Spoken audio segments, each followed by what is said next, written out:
Hello everyone, welcome to Tony Talks. To all our beautiful subscribers, we say thank you so much for staying with us. And if you're new here, we are happy you find us. Please don't forget to like, subscribe, and hit on that notification button so that you will be notified for more upcoming videos. In the comment section, please no derogatory comment. Thank you for watching. Till I'll see you in my next video. Stay safe, stay blessed. I love you. Bye. Exemplary. Nínú àwọn obìnrin celebrity kí o máa gbọ́dọ̀ obìnrin tó jẹ́ pé èèyàn fi ń tọrọ fún obìnrin. Èèyàn fi ń tọrọ fún obìnrin. I've not heard of any extreme social activities to train Chioma as a person with that level of fame to me. I don't think some of these celebrities we have around will be of that, get to that, even half of that level, come and misbehave. Then I've not heard Chioma insulting anybody anyhow. She's always calm, always smiling. She's, she's just the cream. She's like the cream of the society. then sir. She's just special. And I know reason why the video also nothing di ọkùnrin mọ́lẹ̀. And that's what Chioma has demonstrated. Odò ọmọ tó rí ẹ̀ ò pé, odò ọmọ tó rí ẹ̀ pé. Ó dẹ̀ di ọmọ tó submit. Odò ọmọ tó submit. With all the scandals, all the things we've heard about the video, this over go any news break on Chioma now. Chioma, then sir. You can't hear when Chioma now said, I will not agree. I saw you with some ladies. I hear of this. No. Even during the challenging time, they just kept a steady main. And I just wish her a happy wedding celebration. And I also wish the video, I wish them good life. Àmín sir. May God bless their union. Àmín daddy. Ẹ bá wa sáré dá sílẹ̀. Wọ́n compare wedding Ìyábọ̀ sí Tàjà. Ẹ bá wa kan. That's what I'm coming to. Yes, sir. Comparing that to Ìyábọ̀'s wedding is an, I don't know what to call it. Orun yàtọ̀ sí kú. When you look at Ìyábọ̀'s Damaraya, you see a desperate man. A man who was desperate, not even for love, but for fame. You see a man who commercialized his marriage. That man allowed his marriage to be commercialized. And that's the man who used the woman as a symbol to leverage himself to pay. That's a desperate man. Everything you saw about their own marriage is more or less wọ́n ní tí a bá gbé ọmọ kìnnì kan wá tá gbé wá àárín ọlá kó wá tọ́ ọlá lá tó bá rẹ́ṣin á wùwà òbíjẹ sí. Kò sí ni kẹ́ mú ẹlẹ́dẹ̀ kẹ́ dá aṣọ àrán kẹ́ gbé wọ̀ ó sì máa yíra lẹ̀ náà ni.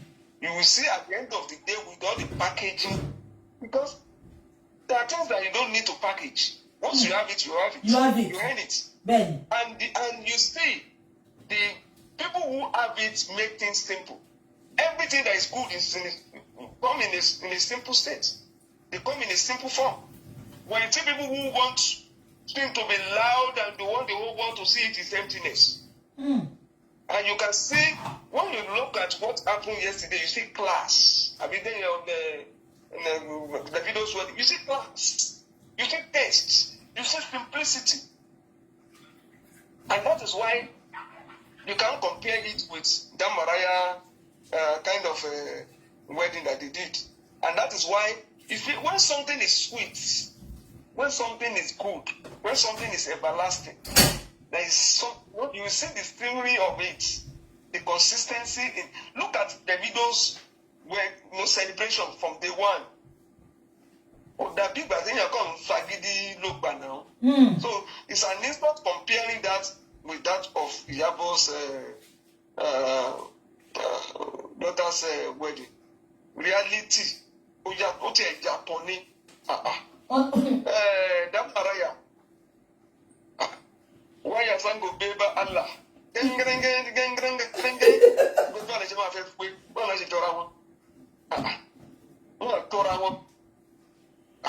So, and it's just like, I don't know whether it's Yabo's daughter or Yabo herself that brought it upon herself.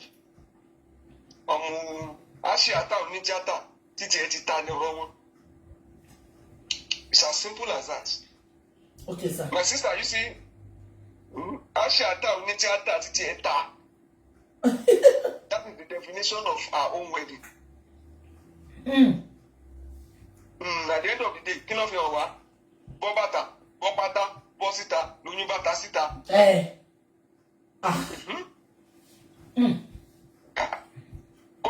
That is just the definition of the wedding. That's it. Bobata, Bosita, Lunibata Sita. And that's why they have to make it loud. Yeah. They have to use whatever they are doing to cover so many things. God bless you, sir. To commercialize something.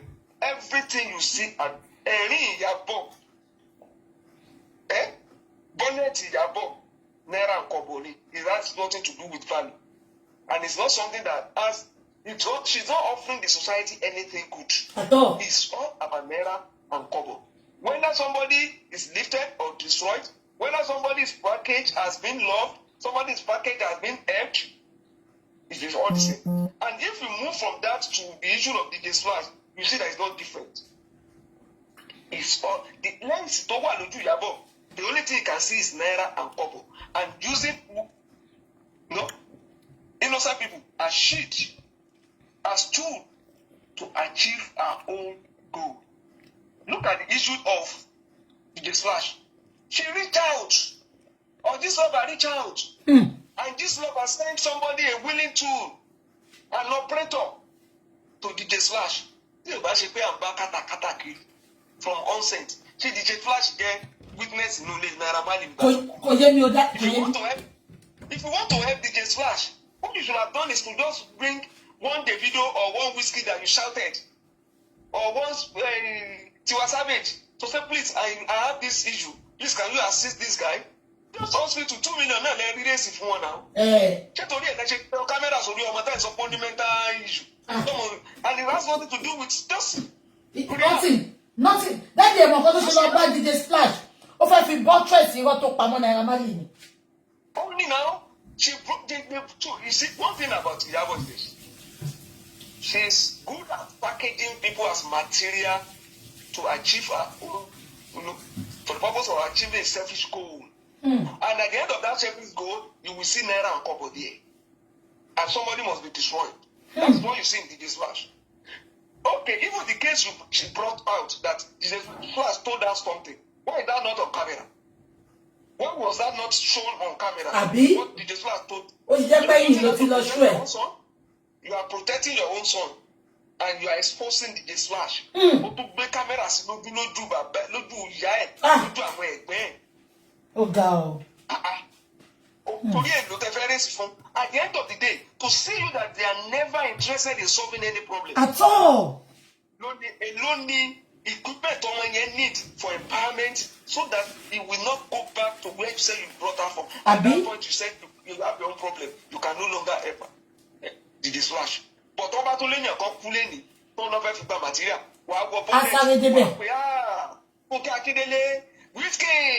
Whiskey.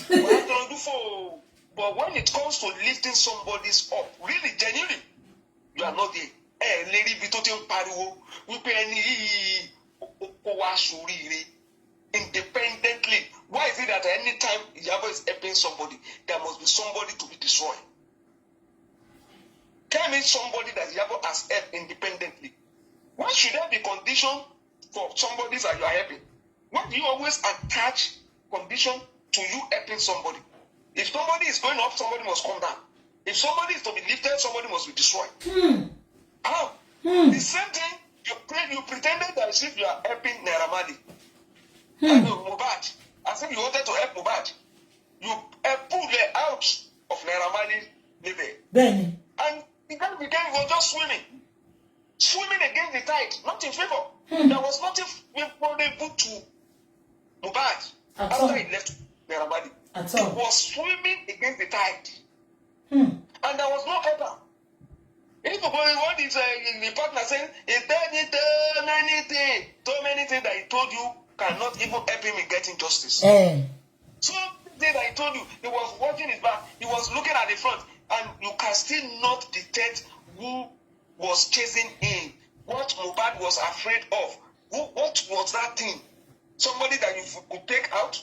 And when people now ask you, what kilo shellers, or what you say it's a confidential. Industry, he has a manager, don't ask the manager. But you can't call out the manager. You can call out Naira Marley and put the cool on the label for how long? For how long? These people are just wicked. So if you move from one case to another, from DJ Splash to Abu Ebe, it's still going to be the same thing. Abu Ebe has offended them. Èèyàn kan lọ confess lọ́dọ̀ Abu Ebe tó ní mo ti jẹ́ ó ló ti jẹ́wọ́ fún mi, òun ti jẹ́wọ́ fún mi ẹni tó lọ mọ́. Abu Ebe ti ṣẹ̀. Whether it's possible entry or not, there is something in the hand of Abu Ebe that they know that tomorrow he must come out. So Abu Ebe must be discredited. Abu Ebe must be labeled. Abu Ebe must be attacked. But that is behind though. You can see the way he dropped Abu Ebe's issue. At a point, you know, VDM is somebody that wants to clean up the society. Dropping that with VDM is another material for VDM to one day wake up and come for Abu Ebe and destroy the man. Or to begin to train Abu Ebe. But things that can really expose her and the manipulation that she's into, that she deploys every time, VDM TV. Somebody is accusing you of not having evidence, and you are still coming with something that you may not even have evidence of. Unless if you are the victim. That's don't experience it several times. And we don't do you know any of our victims? No, I want to know Abi? Has ever mentioned any victims? No. We don't know. And all of a sudden, when you see a woman desperately advertising, look at that. Who brought out the issue of virgin? Is it the man or the wife? That the man back we conversation to what TV the money. There's no need for Abu Ebe's name. So why bring it up? It is deliberate. That's the next victim. You see, VDM is very smart.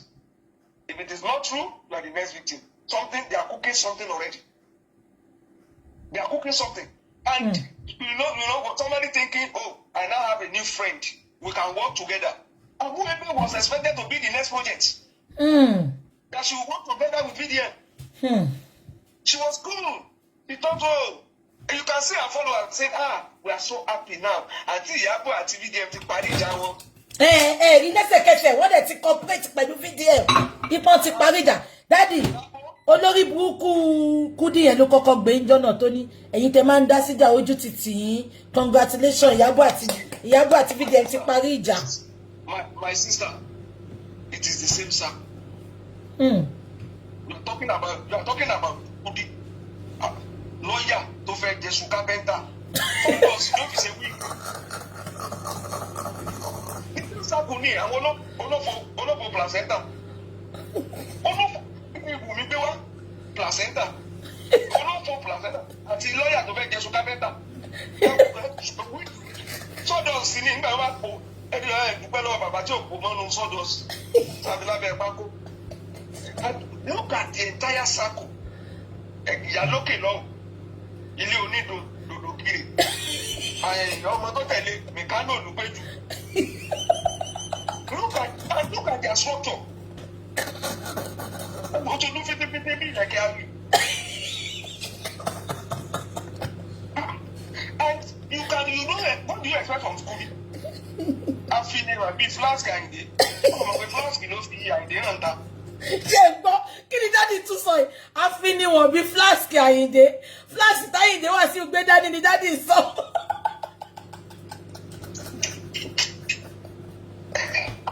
Kò sí yàtọ̀. They are hungry. They are empty. Sọmọ́nù tẹ́rín ló dé Tanzania. Kí ni a bí ìrìngun lẹ́rìn? Ẹ̀rìn kú ẹ̀kú gbogbo tó yẹ rìn dé. Bí o ṣe sọmọ́nù tẹ́rín, kó lè ṣe dé Tanzania. Ká ń gbé dámàrà yà kiri. Ẹ ń gbé dámàrà yà kiri. Ẹ wá fi ń pé dẹ́, ọmọ ìkẹ́tẹ̀ ẹ̀ ní kò Tanzania kò jìnnà sí Canada. It's another developed country. Ṣé ń gbọ́? Kó láyé yẹn ṣe bàbá báyìí. Kó láyé yẹn ṣe bàbá báyìí. And look at all of them. Look at all of them. It will not end up. Even when you talk about the package, that's what you're going to oh, that rap with baby. I go about to not town. I go get that egg with you. Mama, egg with you. I do kuni, ya no woro. And when you look at the way they package themselves, we are not alone. We are not alone. We ready now. Alamileka ma, alamileka kiyo, alamileka kiyo. Ajimope.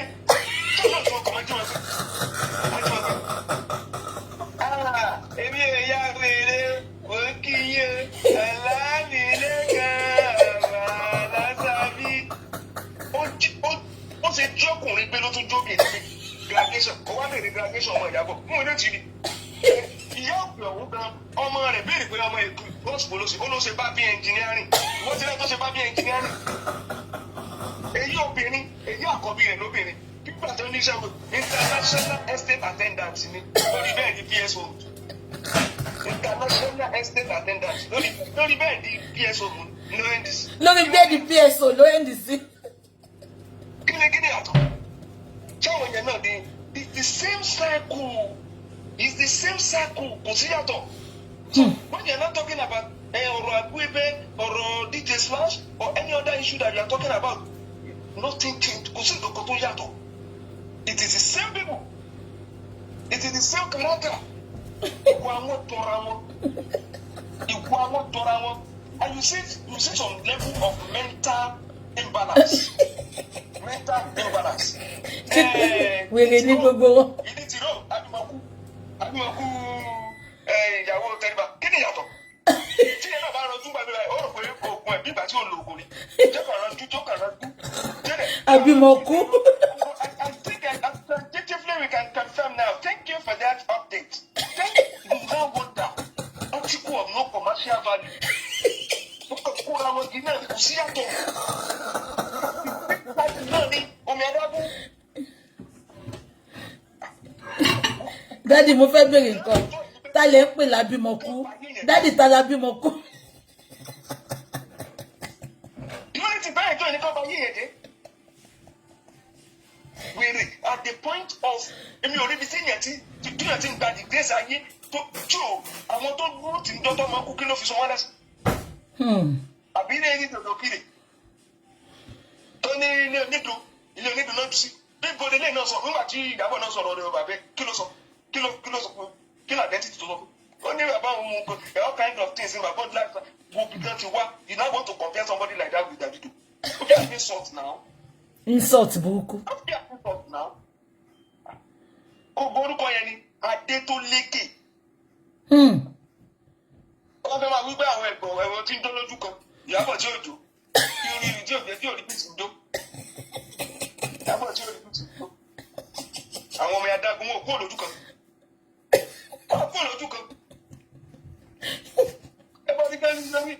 I don't see where people will just package failure and begin to rub it as success.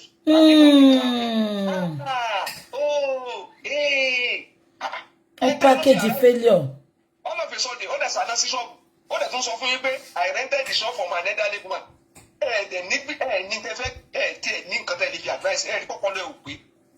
She behaves as if she has mental issues at times. Look at the issues that we are discussing. You know, what kind of courage, if not mental issue, will make somebody to say, DNA to prove what? So there's no very strong family. What do you want to achieve with that? That is worse than people calling Wumi Ashana. It's worse than that. It's an insult. One no secretly. One long to achieve what? Daddy, you talk about baby. Daddy, kilo kan gongon nínú family because mo yin struggle láti wò pé kí ni Tiyabo gongon nínú ọ̀rọ̀ yìí ná. So you see, when she's destroying someone, she's using someone as a material. And at the end of the day, naira and kobo. You can see the daughter too. We need to make reference to royalty. What is our own business? You say, Baba, to kill royalty away. Can you edit law, Baba? You are disturbing me. The man trying his best. Why can't he go and collect royalty from his own father? Why is it royalty when he got body down on his own Baba? Royalty will not read that Lord of Baba. You know, you edit Lord of Baba. To somebody. You will see at the end of the day, it is still the society that is encouraging these empty vessels. It is the society. And look at the character of people that don't have custody. Look at their character. And how can you, at a level to look as a celebrity, be romancing somebody like Togo? The only thing don't if you proud like you don't if you beat test anyway and no go bata wani lawansin asomo geni lawansin na ni university to no ko aye atonu o na wa recommend lawyer fún Yabo shebi wonzu won gogo se bono me do school o me o se law ni ko se recommend o me as a lawyer. That is to tell you that they are meeting their own failure. You say you should look for a good lawyer. Shebi you not train no more. Can't you recommend your own daughter? Where are they? Where are they? At the Kokada around money, at the Kule, at the demon who could Kumangolo. No, demon who could Kumangolo. A man, a kiddy Kono. You will not be eating. You see, everywhere you see them, they are the face of every party in Nigeria. And they will be shouting as if they have arrived. Our enemy that were tired, our cooling, there is burning. Fire is burning inside you. And those are the people who will say as if there's something outside. It's a shame. It's very big shame. So every aspect of issues that is burning that we are discussing in Nigeria today. This it's just of recent. Benny. Social space. And they were dictating. But now I'm only 1 naira, 2 naira in the past 2-3 weeks or so. I'm what's reduced now. There are bloggers that are networking with them. They are withdrawing now. He's doing marathon dance so that you think that he now has integrity. We see that I cannot talk about this. You lie. You be my pipe. Yes, a donkey. Yabo is the material feeding you. Who are you? Gbogbo àwọn ambassador tó ń gbà olóbẹ̀ sustain wọn Nàìjíríà wọ́n jẹ́ nǹkan kan ìwọ ọkọ tó jẹ́ pé immigration catch you there Kútọ́nù ní bus stop wẹ̀ immigration ò kílẹ̀ ìwọlé ẹ ti ń tún ògùn kọ́ ẹ ti ń fata sínú ògùn kọ́ ẹ bá yẹ ẹ ti bàjẹ́ ẹ tó lóun lóògùn kan mọ́lẹ̀ kọ́ mọ́ ẹ̀ lùsùn ní ọkọ òye tútù yẹn fẹ́ I'm a veteran in this vegetable ti ń pè yẹn veteran. Wọ́n tó ti rọ̀ tán lónú ayé tó jẹ́ kẹ̀kẹ́.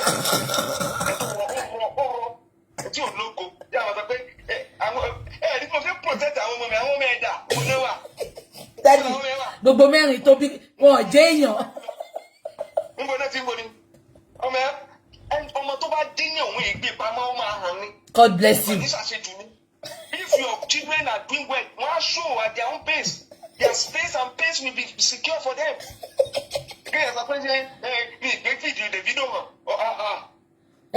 Wà ní gùdà fídíò yóò ní gbé wọn olórí burúkú ẹ̀sà dọ́ńkì àwọn ọmọ ò jẹ́ èèyàn nú ayé ọmọ mẹ́rin tó bí dádì kò sí kankan tó yanjú nú wọn. Kí bàbá ọmọ Naira Marley ní mi ò gbé Naira Marley hàn gbọ́ ọmọ gbẹ́kọ̀ àwọn ọmọ ẹ̀ hàn tó máa hàn ọmọ tó jẹ́ pé DHL ló fi káàbọ̀ wọn sí Nàìjíríà ṣé wọ́n rún mọ́lẹ̀ PSO mọ́ ìkànnì BSO Wọ́n kú wọn bá gbé certificate lé lọ́wọ́. Nígbà tí inú bí ìyá ló bá fà ya, nígbà tó fún ìyá pé ọmọ ẹ̀ ń bọ̀ wá Nàìjíríà o, kò ń bo náà fún ẹ̀ rí ìkan ọmọ kan tán níbi títí ṣe ṣó ti ń ba ayé èèyàn jẹ́ wọ́n rún mọ́nú mọ́tò ní ilé ìjọba ẹ̀. Ìyẹn third born ẹ̀ ibi tó ti wà lórí show tó máa jókòó tó máa bá tiẹ̀ jẹ́ inú mọ́tò lọ́dọ̀ mọ́tò inú ilé ẹ̀ lọ ti ṣẹ́yún fún dádì lábẹ́ ẹ̀mú ẹ̀. Àwítọ́ ó náà ọmọ òun ṣoríire òun ò gbé wọn wọ̀n dádì good one dẹ̀lẹ́ fún yẹn ọmọ tó bá ṣoríire ṣọ́ ń gbé pamọ́ ni. To tell you how evil these people are, Bella is now saying, tán bá ṣe DNA tó bá negative, tán bá ṣe tó bá negative, anybody that point at the real father. Father, àwọn máa wá fún wọn dẹ̀ wá fún wa lóòótọ́ dádì wọ́n wá fún wa náà.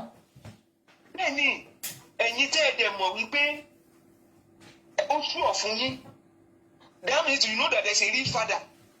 You are only trying to cover up the report to make negative become positive. And you now know that if at the end of the day they insist on using the father, that's the logical. If they insist on using the father, which is Mohbad, and it turns out negative, whoever come for the real father will be arrested. Look at that logic. You are not a conclusion of the matter. It's concluded. You are not even saying that we'll be so disappointed. God bless you, sir. We're so disappointed. Wumi could do this for my friend. We did not see that kind of anger. When you come and be our tabas. And even Jabo is on that platform. Jabo is not saying it's not even possible. She quickly came to control the narrative. She said she has done a test. Mama Mohbad la won lo, and nobody on that platform could query that. Why are we using the woman? The woman, God bless you.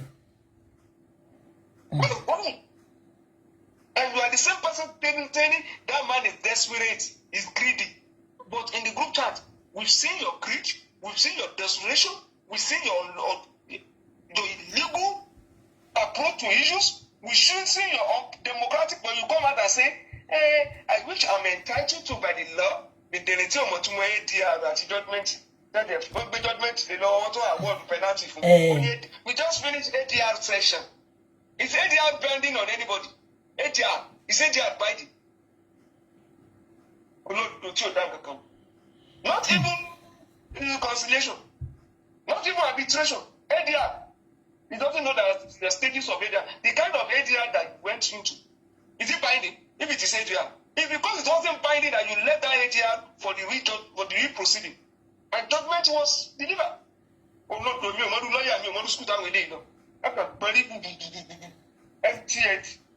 From every matter that you have discussed, pick the point. You will see commercialization of everything.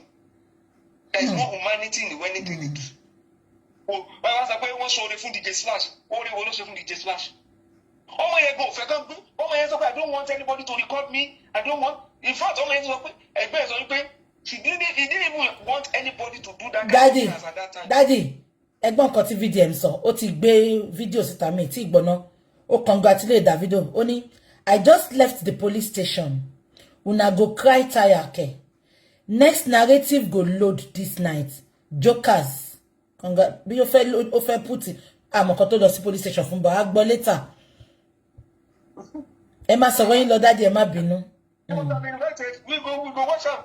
The one started from Mohbad is still alive anyway. Don't they declare me lost? He said Mohbad was a lost child. Daddy, kí lẹ rí sọ nípa ìyá Mohbad no, Daddy? Let me tell you one thing. Sherry, àwọn èèyàn kan wà. Abirun ni wọ́n. Bo abirun tí wọ́n. Wọ́n tún wickedness tún kún abirun tí wọ́n. Tí ìyá Mohbad bá normal, Ọlọ́run má jẹ́ kó di terrorist tí ó máa pa àwọn èèyàn káàkiri. He has no mental capacity to execute some things. But he has an ability to destroy. Àwọn adẹ́tẹ̀ tí wọn ò lè fún wàrà, wọ́n lè dá wàrà nù. If you see the bitterness in that woman, I'm telling you, tí wọ́n bá kó gbogbo, kódà kàkán kó gbogbo property Mohbad báyìí, kan kó lé ìyá Mohbad lọ́wọ́, he will still not leave Baba Mohbad. He has deep-seated hate for that man. And that is why Mohbad could see what is playing out openly. Wumi declaring Mohbad as a lost child. Liam lost placenta. Lost now. Lost everything about Mohbad. The property lost. In fact, the mental state lost. The career lost. What they declare lost. About Mohbad. No try here, Mohbad. Mohbad has never come out to control anyone. No. No, at all, sir. When Mohbad hear about the lost child, did you hear any response to that? No. But also, if you feel bitter, when you're on motor being no calling you 10 years, I don't see mommy. He still is forgive Mohbad for that song. And he keep repeating it anywhere you go. So something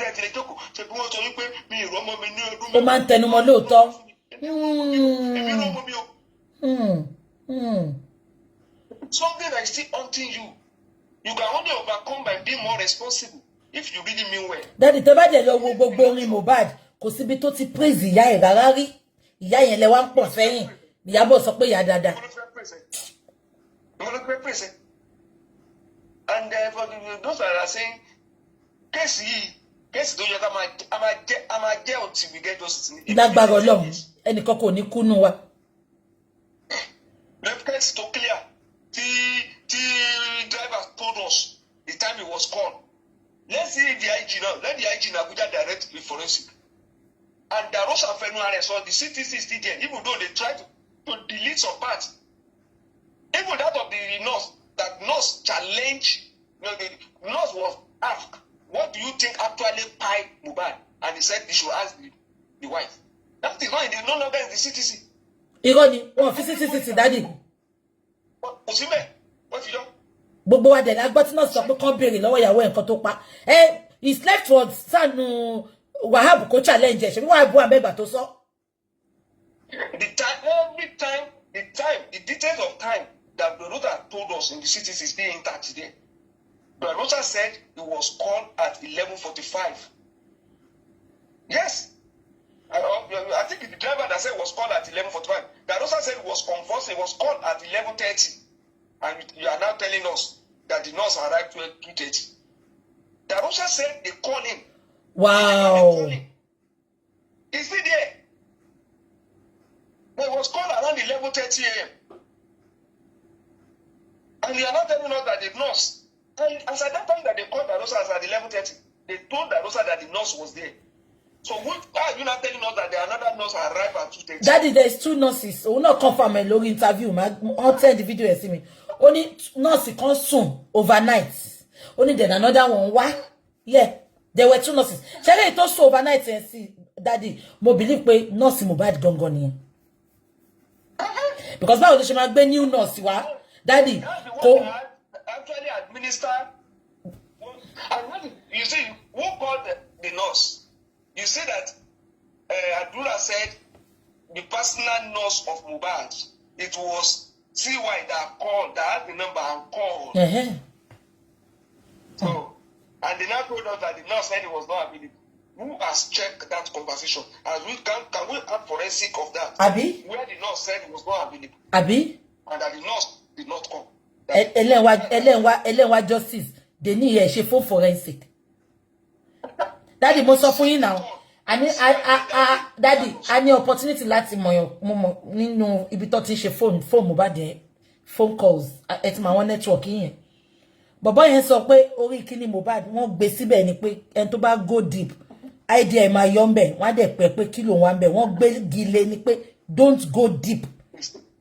So definitely ọlọ́pàá àti ẹni yẹn ló advise wa pé ọlọ́pàá àti lawyer nìkan ló lè go deep nínú ẹ̀. Mi wá mọ nǹkan tí Sanu ń ṣe láti joy tí ò lè béèrè fún forensic. Àní Sanu yẹn ọkàn gbé wá kó wá jẹ owó ni. Èmi dẹ̀ ti sọ and gbogbo yín máa rí very soon.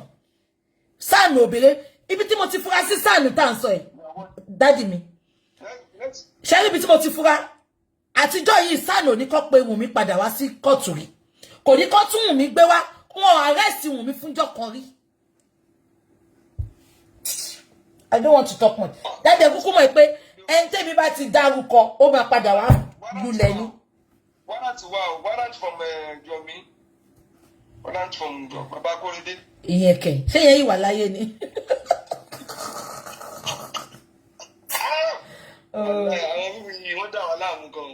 It's only God. It's only God.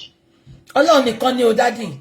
Daddy Ọlọ́run nìkan ni o tí ò bá ń ṣe Ọlọ́run wọ́n ti bà justice for Mohbad jẹ́ gidi gan. Wọ́n mess up fún wa gan. Àti pa wa no relent ni o dad. Àti pa relent ni o. Ọlọ́run á dẹ̀ dúró tì yín o àtẹ̀yin náà daddy everybody. Tó yẹ pé genuinely they want this justice. Ọlọ́run á dúró tì gbogbo yín o. Ni weni kankan tí o. Tell Iyabo to give us more caption. We need more caption. Abi? Mama cook the caption. Cook the caption. Àwọn olóṣì méjì. Daddy Iyabo wicked gan. Kéèyàn máa sùn. Daddy báwo ló wà tọmọ iṣẹ́ sùn tó ń jí. Daddy ẹ̀gbọ́n nǹkan tí mo VDM sọ ni. Ó lọ́mọ ẹ̀, ó ní Iyabo sọ pé ọmọ òun ló máa ń ju picture gbogbo picture Mohbad tọ́jú síta ẹ̀. Ó lọ́mọ òun ló jù síta. Daddy ibo lọ́mọ ẹ̀ ti rí picture. So ọmọ ẹ̀ náà manipulate public. It look more of a family business. It's a family business. And if you look at even the recent cover up by bringing the pregnancy and claiming that she has delivered, God bless you. What kind of thing? So bá ṣe pé lórí burúkú ọmọ bí ìyá ẹ̀ ni. Ṣó jẹ́ kó allow nǹkan tí ìyá ẹ̀ ṣe yẹn. Ẹ ṣe daddy. Ọ̀rọ̀ ńlá lẹ sọ yẹn. Get conscious now. So don't you use it now? They can use anything. They have reached a point that they can use anything for social validation. They don't mind to use anything. They can go to the end of the earth to bring out anything just for social validation. And that's what you see. Irú Iyabo ló máa jáde síta tọ́mọ ẹ̀ wà ní oyún tó máa sọ pé mo ti bímọ o tí gbogbo ayé àdè máa. For what? What do you want to achieve with that? And she is the same lady to for where you receive letter. Mommy you receive letter. Daddy wọ́n ti pé òun ló kọ́kọ́ bọ́ta ọmọ òfò iná ló bọ́ta pé wọ́n threat ìyá òun wọ́n ní àwọn ò ní ṣe wedding. Irú òun àti ìyá ẹ̀ ti pọ̀ jù. Àṣé ìyá ẹ̀ ló juná sílé. Ẹ̀wọ̀n dáre tẹ̀. Ó fẹ́ àjọ kó sèfù ọmọ tó wà nínú ẹ̀ tó bá lóyún lóòótọ́. Ó jẹ́ kọ́ ọmọ ọlọ́mọ wáyé tiẹ̀ kó má kó bọ́mọ ọlọ́mọ. It's sad. It's sad. So ẹ bá kí. Daddy àbí torí àbú ẹ̀bẹ̀ sọ pé mo béèrè lọ́wọ́ ohun mi pé ta ló lọ́mọ ó ti jẹ́wọ́ fún mi. Àbí torí ẹ̀ lọ ṣe fẹ́ rope àbú ẹ̀bẹ̀ báyìí ni. So they don't know. They might be thinking that Abueba is the some things came out or given some backing somewhere. So Abueba too needs to be very careful. He needs to be very careful.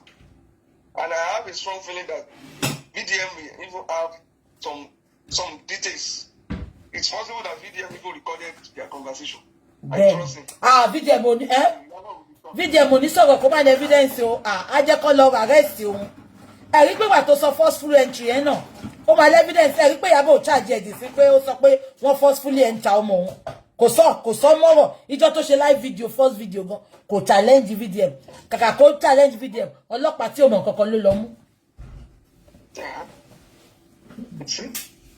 Ọlọ́pàá tí ò mọ̀ kankan ló lọ mú. Thank you. Let's allow other people to. I didn't know you are even staying on. Hey, Yamuwa, sir. God bless you, sir. I'm Amari Mbasa. Yes, sir. Right, sir.